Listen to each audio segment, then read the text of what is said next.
Hello and welcome to another episode of the Naked Coach Collective. You're here with me, Ian, this week, and we're being joined by the lovely Jessica Sealey. Jessica is a business mentor and mindset coach specializing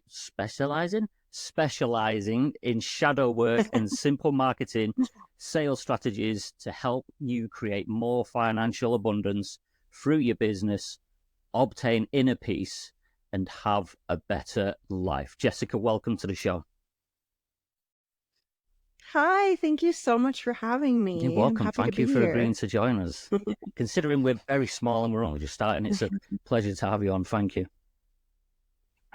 Oh, yes. So Yes. Jessica, for people in our audience who don't know you, give us a bit of an intro for yourself. Yeah, so love the intro. It was really nice to hear that said out loud. It felt good. Um I've been a business coach for 5 years now. And I specialize in high ticket sales. Like that's typically where I've been sort of niched. And, a huge component of my work and my belief system about how it all works is that strategy in sales, whether high ticket or not, honestly makes up like 50, 25, 50%, whereas mindset makes up the 50 to 75%. And that's just like something I really stand by, and I'm sure that will come up later.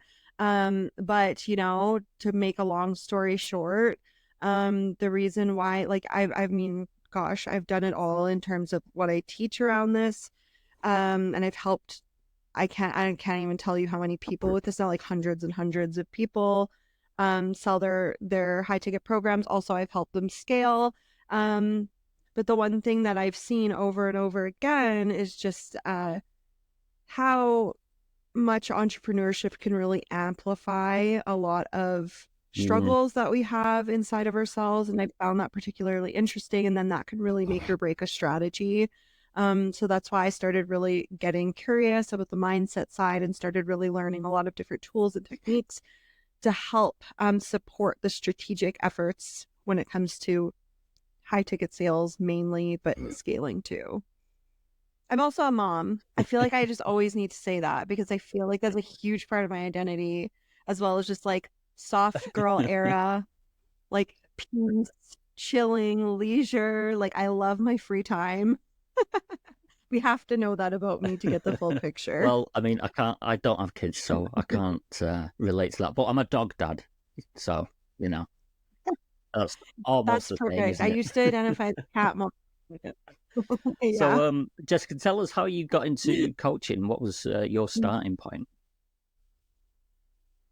Oh my gosh, I love this story. So, um, I've always been somebody who just really didn't resonate with working a regular job. Like as soon as I graduated from college, like getting thrust into, your average 9 to 5, I really had challenges with that. And I guess it is important to know too, like I'm neurodivergent, I struggle with ADHD, OCD. So those like pretty bad too. And so sitting at a desk all day or watching the clock count down, like I know people identify with that, but it was really hard for me, like really, really hard for me. And honestly, sometimes I would feel like this crushing anxiety of, wow, is this all there is? This is what I'm going to do for the rest of my life. And I'm only going to have 2 weeks of vacation and just live paycheck to paycheck. Like this, honestly, like there's no meaning to this. I couldn't get behind it. It depressed me.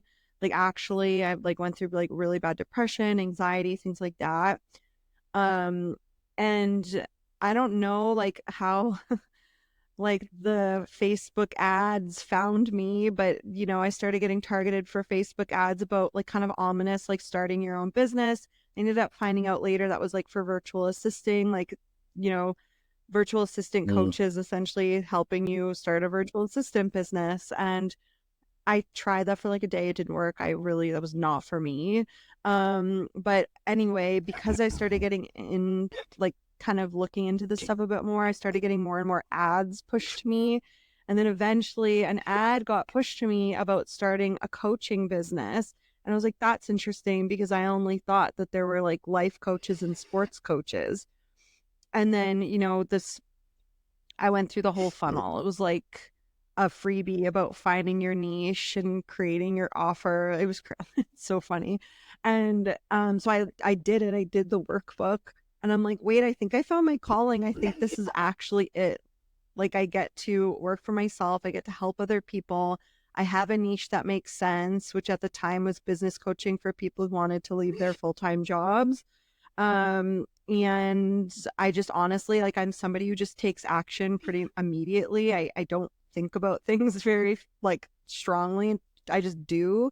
And so that was what happened there. And that's how I got started. That's my story. I hear something similar quite a lot actually with a lot of my clients who I talk to. So I essentially help people who are stuck in a 9 to 5. Then they know there's something more for them out there, but they haven't got a clue where to even start or begin. And yeah, I had a similar kind of journey myself, really, in terms of I was going from one thing to another, and nothing was working, and I couldn't figure out why it was. But then kind of got clarity around all of that, and then that's kind of what opened up my eyes to the coaching world as well. So yeah, very really relatable story. It's such a beautiful. It's funny that you mentioned the neurodivergence and the ADHD side of things. So I'd never heard of neurodivergent until I started this podcast. And just a couple of weeks ago, we interviewed a coach, Annie Hitchman, who helps women who are neurodivergent and suffer from ADHD. And she was explaining some of the challenges that you can go through, and just eye-opening. Really was an eye-opening conversation. And I know a lot of our listeners really enjoyed that podcast episode. Yeah, it helps people feel so seen because, well, from a place of, I think a lot of this industry comes from a place of privilege in many ways. And one of those ways is just not factoring in different brain types, basically, and how people operate. It's like you kind of just expect people to do one thing and it works for everybody. It's just not like that. Yeah, so she was explaining how if you were giving someone certain instructions, they wouldn't be able to follow those instructions because it wasn't visual for them and all this kind of thing. It was a really good conversation. So tell us a little more about the mindset side of things that you work on with your clients. Yeah, so one of the biggest things, I feel like I need to give context because, when I mentioned earlier, like a second ago, I am somebody who, when I get excited about something, I just throw myself in, no questions asked. And even before I was a coach, I was like a sales representative. And one of the things that I even noticed back then, so like going way before my coaching days, is how much the mind plays a role in your success. And I started noticing that even when I was selling telecom products. And like I was a top sales rep for my company, and I would just be on top of the world, on top of the world, on top of the world, and then all of a sudden something would knock me down, and then like for a week or two, like I could not make a sale. And then all of a sudden something would pick me up, I would boost momentum, and my brain would get behind it, and then all of a sudden it was like my energy sold for me. I didn't really need to follow a lot of like I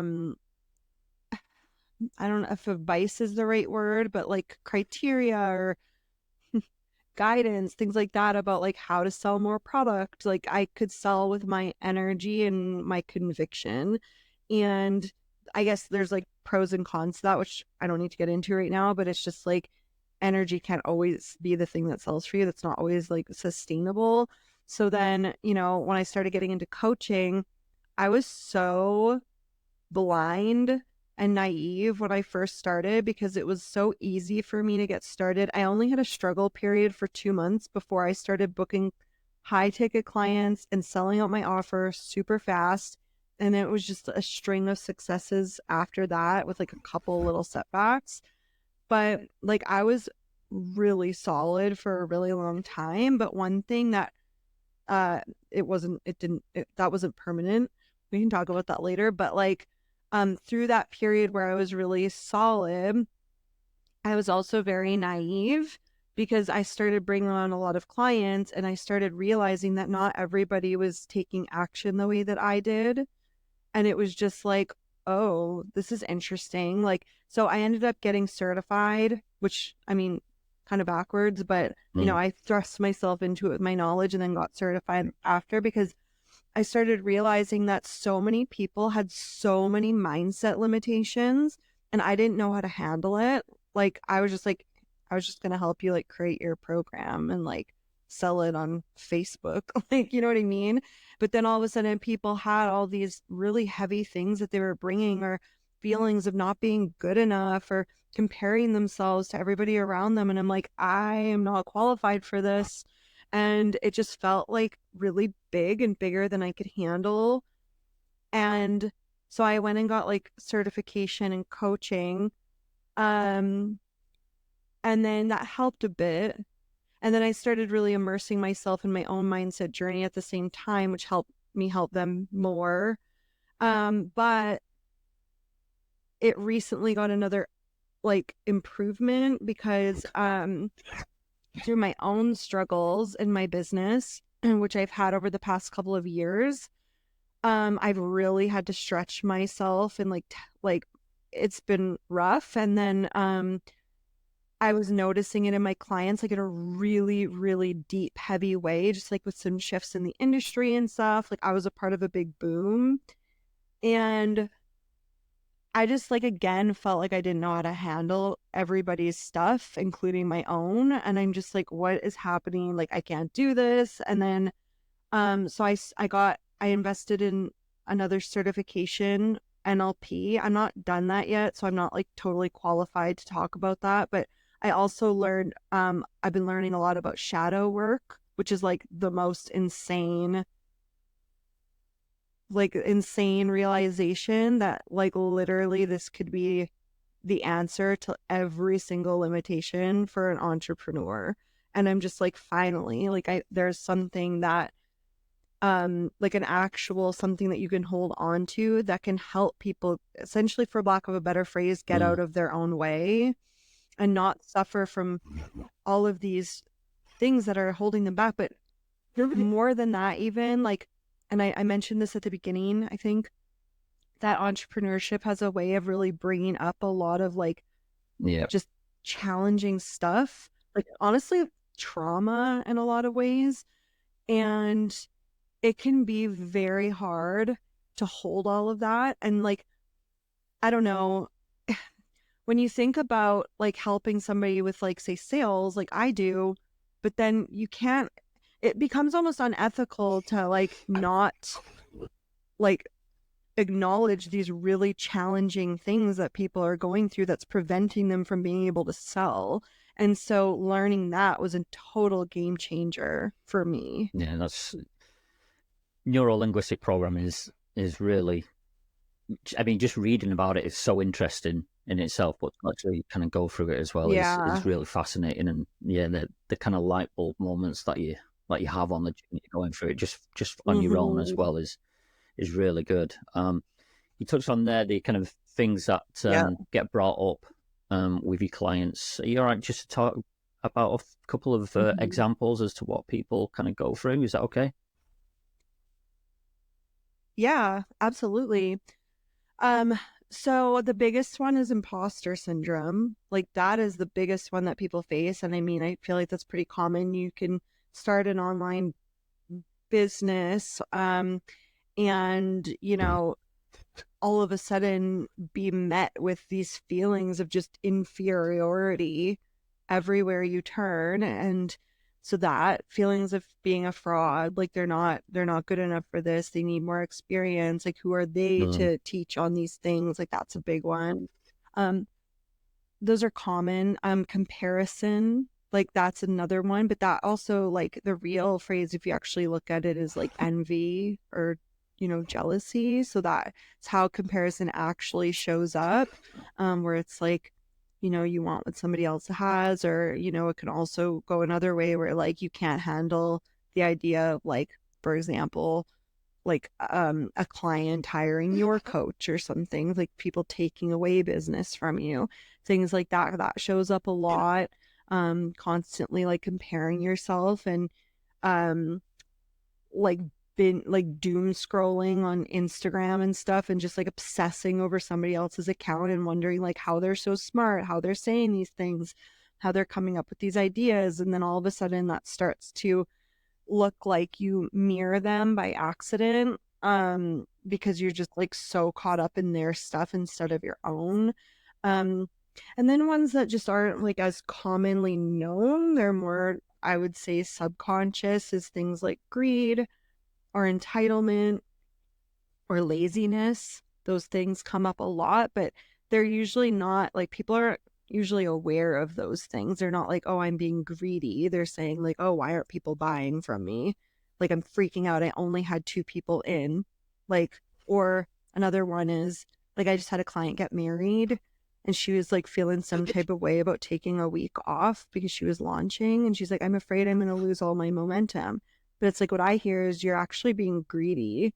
And so I told her, like, I mean, I tell her that, like, it's fine, but because it's just like, you have to Yeah. be able to acknowledge these things that are actually coming up. It's like, you just want that one extra sale to like give you a dopamine hit.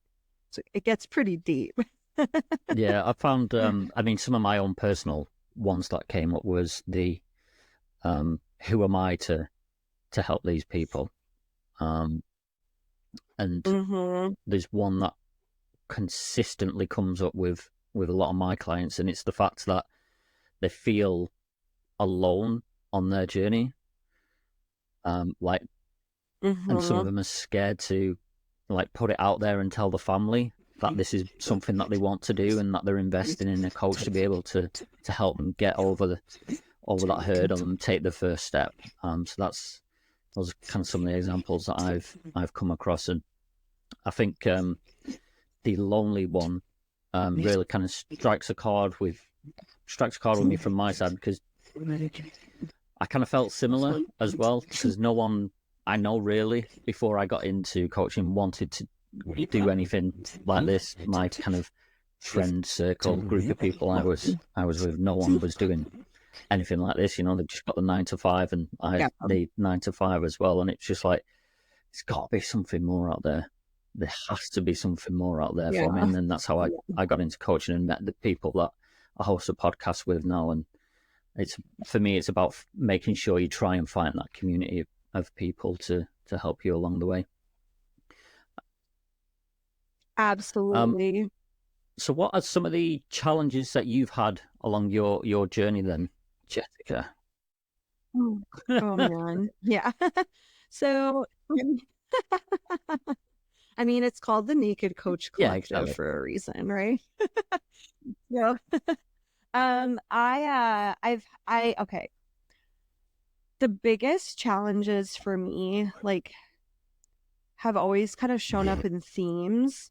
And I won't get into like, the nitty gritties of like why and all of that. I'll name them, but um I struggle with inferiority complex. It's like been a thing that I've like struggled with. It's come from childhood and followed me throughout my life. And it really got amplified in this business. And the way that that shows up is like the need for validation, or the need to be seen, or the need to be recognized. And one of the things I really struggled with, as mentioned earlier, my business really boomed really fast. And like I was making multiple 6 figures by my second year, and it was just insane. It was a lot of growth. And I started almost like I started almost finding my momentum off the high of everybody's validation. That was a really Mm, big thing for me, which is dangerous. And you start this business with such pure intentions, like it makes sense because you want to help other people. And then you're like, wow. And it's like providing me freedom. So it's like really nice. It feels very innocent. It's almost like childlike in a way. It feels very playful. And all of a sudden it got really big. and I started like making a lot of money really fast and having people almost like, I don't know, like just like validate me all the time. It's kind of like child star problems, you know what I mean? And then I really lost myself, and it hurt my marriage. It hurt my mental health. Like I went into like a really bad depression. I lost like my interests. So like it got Mm. heavy, you know what I mean? And that really came to a head. Like I think I was just operating off of that for a long time, but like it really, showed up in things like when I would launch and I like wouldn't make a sale in the first 2 minutes. I'm like, oh my God, I'm terrible. I suck. Like my time has come to an end. Like just being a real Mm. jerk to myself. Because like people weren't validating me within 30 seconds was bad. And then when I had my son, that's when everything changed for me because I could no longer operate like that. Frankly, I didn't have the capacity anymore to like hold all of that. But B, it's like it was like just a giant mirror just came into my like vortex and was staring at me in the face and be like, where did you go? Like, and then so that was like a 2-year process of really struggling, honestly. And I really like had a hard time in my business. My sales went down. Um, I felt like I like kind of honestly forgot how to run business, even though, funnily enough, and this had never happened before, my clients were like quote unquote doing better than me. And that had never happened, which I mean, like I didn't make it mean anything, but it was just an interesting observation. So it was like I still had all the Mm. knowledge to teach and share and coach, but like I wasn't able to apply it for myself. And that resulted in like endless pivots, constant pivots over and over and over again. Um, Honestly, just like really not liking myself, like that's a thing. And then being like, I want to be a present mother, like I want to be there for my son. I don't want to like be in the room with him, but like my brain is thinking about content or like my launch. I'm like, this is ridiculous. This is like gross. And yeah, like I kind of feel like I hit a rock bottom, like where I literally went to urgent care for like these chest pains. Like I didn't know what was wrong with me. Found out everything was fine, and it was literally just like crippling Wow. anxiety. And I'm like, something has to change. Like otherwise, I'm gonna quit. So I think it became like bigger than Mm. me, if that makes sense. And then I like lost myself, and it all just like crashed and burned. So that was literally my challenges. But I mean, it is, I feel like this actually is the case for a lot of people, but a lot of Don't people want to admit, don't want yeah. to admit it. So yeah, so that's the thing. So hopefully, like, by me being as honest as I possibly can, it will help other people not feel so alone who are struggling with this, because this can happen even at an early stage of business. Yeah. No, thank you So for that. And what was yeah. it that helped you get through to the other side of that then? hmm Yeah. Ooh. Um, like a massive self-discovery journey. Like I really like that's like at the core of it, like where it was really like I was really like I had to hit a I don't want people to ever have to hit a rock bottom the way that I did. Hopefully they can just commit to the practice like regularly to avoid that from happening, and like connect to their values. That was a big thing too, is like, okay, actually, yeah, I have like a more tangible answer. I mean, I think it's all relative, but you know, one of the things that really started to help me kind of see the light, so to speak, was like reconnecting with my values. And I mean, yes, that did really start to look at me once I had my son, but it was like my biggest values are freedom and family. And my business was not operating within my Mm. values at all. Like I could say that, but it wasn't. And like my marriage was suffering. I wasn't present with my son. Like my mental health was suffering. I was not free because my brain was like, maybe I wasn't constantly like in my business, but like my brain was. So it was like the first priority of everything. So I had to like really reconnect back with my values, connect with my vision of where I saw my life, and what kind of life I wanted. And then also like connecting that with my priorities. Like, what was I prioritizing? You know what I mean? But that all really worked together. Um, and I feel like that could only even be possible to do that by really getting to know myself again and like what I wanted. And again, kind of like almost a visual, like there's this picture that I just love. I found it one day, just like when scrolling on Facebook or something. And it's just this like visual. And I'm like, I swear this was just meant to find me today. And I have it saved in my phone. I look at it sometimes. It's literally like a husband, a wife, and their son like hugging in like this like beautiful little like country setting in front of a house. It's a drawing. And I'm like, this is literally the life I want. Like this, it's this picture right here. And it's literally my life because, you know, I have a husband and a son. And so I was like, oh my gosh. And I couldn't believe it. And I'm like, everything, like nothing I'm doing is actually like connecting with this image. And so it was like, I feel like that was like, it was a weird visual like reset for me, like a rewire. And it was just like, wow. Um, and then that was when I really started, I think it was a turning point for me to really get to know myself again and what I wanted, and was constantly asking myself, like, you know, if fear wasn't involved, if I wasn't afraid to do what I wanted in this moment, if nothing was holding me back, what would I do now? What would I do now? What would I do now? And I was questioning this every day, allowing myself to get really honest about it with myself and kind of get rid of maybe anything that ego Mm. was trying to feed to me as truth and like get to the core, which is a challenging thing to do. But I think if more people were willing and courageous to do it, it would lead to a lot happier Yeah, people. absolutely. And that kind of aligns with pretty much Yeah. exactly what I do for my clients, which is identifying those kind of core values and then helping them build a Yeah. vision and purpose around those core values and a business from there. Because it's so important to have that. And like you, I've got a picture right there in front of me of exactly what it is that I want. Oh, So yeah, it's so important to have yeah. visuals as reminders for you as well. So just Yeah.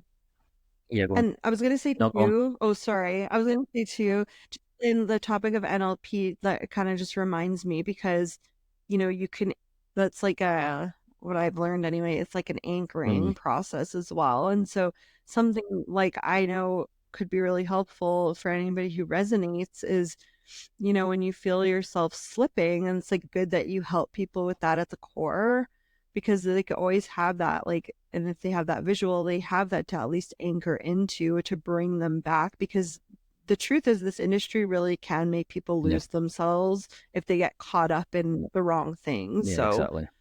yeah, I Yeah, just wanted to thank you. bring that up. So did you, as you were going through that journey, then was you essentially coaching yourself, or did you have a coach? Oh yeah, I've always had a coach, like my whole 5 years. Um, one thing I will say though, like, okay, so two things. One, yes, I have a coach. I've always had a coach. I love having a coach. I love having somebody to just bring my stuff to. I value it so deeply, obviously. But learning to self-coach is also a very powerful tool, and you have like endless space to, well, endless, but that's a stretch, but you know, you're not limited to like Mm, 45 minutes or 60 minutes. So I think having a combo of both the knowledge to coach yourself, but also of course investing in a coach is just a very powerful combination. And that's what I did. I kind of used the power of both to help yeah, me through it. excellent. Um, so we've touched on what has been a struggle for you, but what's been kind of your biggest success, however that success looks for you? Yeah. Yeah. So I always come, I'll be really specific because I do specialize in high ticket sales. Um, Mastering that has been so good for me because of the fact that it has led to a lot of spaciousness in my life. And then being able to also practice the mindset stuff as well as just like I book high ticket clients. That helps with the mental freedom as well. So it's like this nice combination. And I know one thing that people look to me and see, and they're just like, wow, like, how do you do that? Is the fact that I'm able to book these really high paying clients. And that like contributes to freedom for me. And it also like is a testament to how much like strength I've been able to build in my belief systems of myself. And I'm not saying like you just charge a ton of money and like gouge people. It's not that, obviously. But, you know, the fact that I can book $25,000 clients, which is like, 5 years ago, 4 years ago, if I would know that now, I'd be like, are you freaking mental? Like, I wouldn't, you know what I mean? Like, I wouldn't have even known No. people were doing that. And then once I started to dabble in like a premium high ticket price point, like everything like kind of up leveled for me, and that felt really successful. To be able to not just charge those kinds of prices, but bring really, really great clients in who are, and like just like kind of the like, wow, like what people can make happen when they really like value something and believe in something. And I say that with like so much love in my heart because, some people could listen to this and be like, it's not lost on me that some people think those kinds of prices are maybe manipulative or unethical. Like, I know all of that. But it's really amazing what can happen when, you kind of have a cleaner mindset about it. And I would say like that contributes to some of my greatest successes because it's such an achievement for me. Like I grew up in a trailer park and my family did not have Yeah. money and I wore hand-me-down clothes as a kid. And, I was not quote unquote textbook smart. So or like that's how I perceive myself anyway. And so I didn't go to like a good school and get like a good degree so I could go on to get a job that made me a lot of money. Like I was always living paycheck to paycheck, struggling, and that was where I placed myself. And that's what I decided was always going to be my reality. And so, like obviously the good work that we do aside, like that's an achievement in itself. Like how many people's lives I've changed and how many people who I've been able to help get like more money in their hands, more freedom, better lives. Like that's so freaking incredible. But that starts with like the achievements I've been able to make and like how I see myself and the mental resilience and growth that I've had to do so that I can help other people see themselves that way too and get more money in their hands and help them build better lives. So it does kind of start there. And so to me, like that's such a big success for me because it just shows Mm. what's possible in this industry. It's like truly unlimited. Like it's insane. It's insane, but you just have to Yeah. be careful. Yeah. Warning. What what advice would you give to a brand new newbie coach? They've just figured out that coaching is what they want to Yeah. do. What is the one or two nuggets of information that and advice you'd give to them? Oh my gosh, I love this question because it takes me like 5 years back.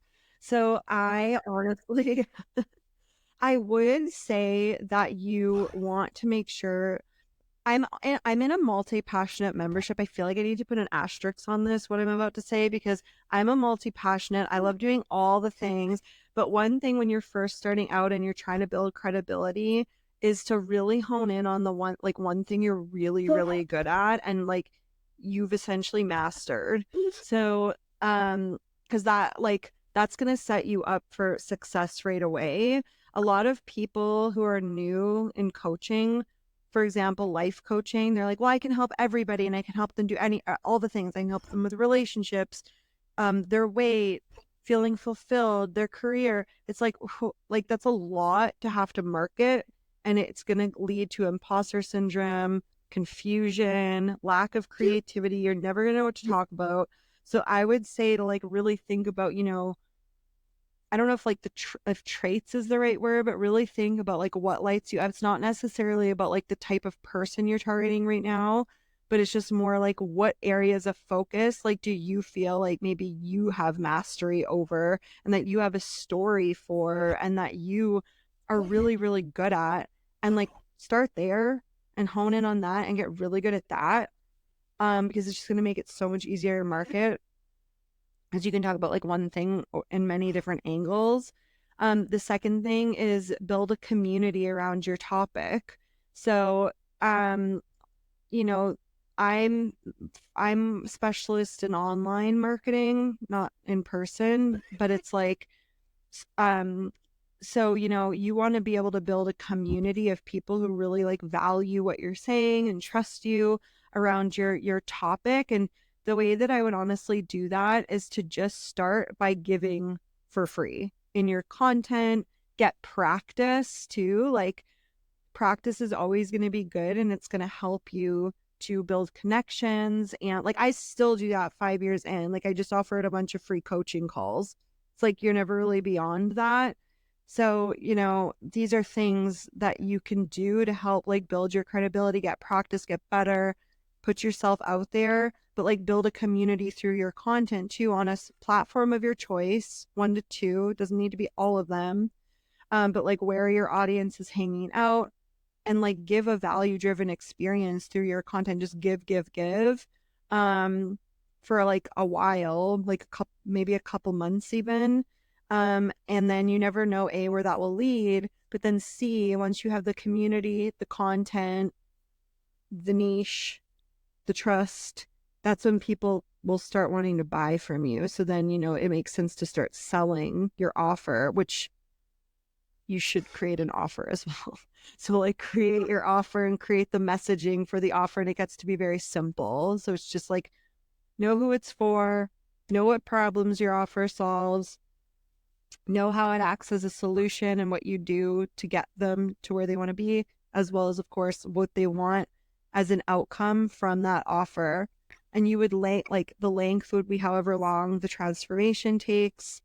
And the same with the features, like whatever's required to help them. And then you can meet yourself there too with like what you want to give based on like the life you want, etc. You can like find a happy medium. So honestly, that's what I would say. It's pretty simple. It's just about taking action at the beginning. Nice. Excellent. Thank you for that. And final question before we You're wrap welcome. up is Yes. for anyone who is looking for a coach, what advice would you give to them? Yeah, so I would definitely make sure that you I've seen people do this on Facebook groups and stuff. They'll just be like, "Hey, I'm looking for a coach. Any advice?" Like, I mean, that's fine, but what I would actually do is start following some coaches in your industry, or just like in general, like whatever you need help with, if it's like business, marketing, social media, whatever, just start following different coaches, and then see whose values align to yours. I think that's really important. Coaching, you have to be compatible with the coach. A coach client relationship doesn't work very well if there's an incompatibility. And you don't need to be the same person, and you don't need to have all of the same values. I disagree with my coach all the time. You know what I mean? But at the end of the day, it's like we do want to have a coach who honors our value systems and can really like understand us. And I mean, another thing I will say too is to hire a coach. I would recommend hiring a coach who, for lack of a better phrase, knows how to coach. This industry, because it's unregulated, there's a lot of people in the industry, and this can lead to like kind of sour relationships or distaste of the coaching industry, etc. But if more people got qualified, and it doesn't even need to be these huge like certification programs or anything, but they just had some understanding of actually how to hold space ethically for a client, that's big too. So you can always ask what their qualifications are. I think that's just smart. And so yeah, that compatibility. Um, and if they I mean, it sounds so obvious, but if they know how to help you with the thing you need the help with, so like know what you need help with. If you're like, I'm so bad at social media and I don't know what to do, hire a coach who's like good at social media. You know what I mean? Like, just because it's going to take the relationship further, because coaching naturally, they mentor as well a lot of times. And so like you do, like I wouldn't want to hire a coach who like didn't have a freaking clue about, let's just like my truth. Like I just wouldn't, not for business. Like I'd want to know that the coach had a clue about business and has had client results and has taken them from A to B, and maybe that they even got those results too for themselves. But either way, like those are the kinds of things I know I would be looking for. And I think that's a smart thing to look for, especially when you're new. So you can have like a really good relationship with your coach and you can actually see Absolutely. results. Excellent. Thank you for that, Jessica. And so just as we wrap it up then, tell our listeners what you've got going on now. Right now, like what I have actively going on would be my membership. So it's the Leisurely Business Coaching membership, or Leisurely Coaching Business membership. And it's really for those who are looking to book clients in their online coaching business from a foundational level. So in that program, we meet twice a month. You get monthly trainings. There's a Slack channel where you can ask questions in between. I've really provided a lot of opportunities to get like the various types of support that you need without breaking your budget. And that's really important to me just because of, you know, my journey. And I know how beneficial it is for those who are just getting started and just need somebody to ask questions to and learn like how to get from A to B from an earlier stage. So that would be where I would recommend looking me up. Excellent. Thank you. And you can just ask me about that on Instagram, by the way, but I'll also send Ian. Excellent. Thank you. And I can also firsthand say how good the value is in that membership area, as I am a member myself. It's really incredible value. Okay. Thank you, Ian. I think that's a wrap then. So thank you very much, Jessica. Really appreciate you joining us. And thank you, listeners, for joining us on another episode of the Naked Coach Collective. Cheers, Jessica. Thank you so much. Bye. Bye.